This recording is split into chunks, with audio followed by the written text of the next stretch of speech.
ଯେତେବେଳେ କିଛି କହିଦିଏ ତୁମକୁ, ରାଗ ହେଉ ବା ଅଭିମାନରେ କାନ ଡେରି ଟିକେ ଶୁଣି ଦେଉଥିବ। ତୁମ ଆଖିକୁ ଦେଖିଦେଲେ କାହିଁକି କେଜାଣି ଆପେ ଆପେ ଲୁହରେ ଓଦା ହେଇଯାଏ ମୋ ଆଖି। ଆଖି ଲୁହ ଓଠ ଫାଟ ଦେଇ ନିଗିଡ଼ି ପଡ଼ିଲା ବେଳେ ଭୁସ୍କି ହସିଦିଏ ମୁଁ ତୁମର ସେ ନାଲି ନାଲି ରଙ୍ଗ ଅଧରକୁ ଦେଖି। ତୁମ ହାତରେ ମୋ ଭାଗ୍ୟ, ଭବିଷ୍ୟତ, ଆଗତ, ବର୍ତ୍ତମାନ ସମର୍ପି ଦେଇଛି ପ୍ରଭୁ। ମୋ ଗୁହାରିକୁ ଗ୍ରହଣ କରିବ। ହାତ ନାହିଁ କହି ବାହାନା କରିକି ଦେବନି ମତେ ପର କରି। ମହାଗଜ ତୁମକୁ ବିପଦ ପଟେ ଡାକ ଛାଡ଼ିଥିଲା ବୋଲି ତୁମେ ତା ଆକୁଳ ଗୁହାରି ଶୁଣି ଧାଇଁ ଚାଲି ଯାଇଥିଲ। କିନ୍ତୁ ମୁଁ ଯଦି କେବେ ଡାକେ, ପ୍ରଭୁ ଗୋଡ଼ ନାହିଁ ବୋଲି କହି ବାହାନା କରି ଆଉ ରହିଯିବନି।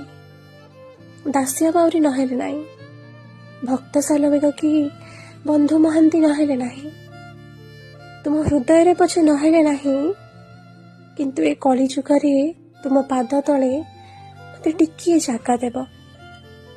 ତୁମକୁ ମାଗିଲେ କୁଆଡ଼େ ତୁମେ ଗାଲୁଆ ହେଇଯାଅ ବୋଲି ଶୁଣିଛି। ସେଥିପାଇଁ କିଛି ମାଗିବିନି ଆଉ। ବାସ୍ ମୋ ମନ କଥା ଟିକେ ଶୁଣି ଦେଉଥିବ। ସ୍ୱାର୍ଥପର ଏ ଦୁନିଆ ବୁକୁରେ ମୋତେ ସବୁବେଳେ ଘଣ୍ଟ ଘୋଡ଼େଇ ରଖିଥିବ।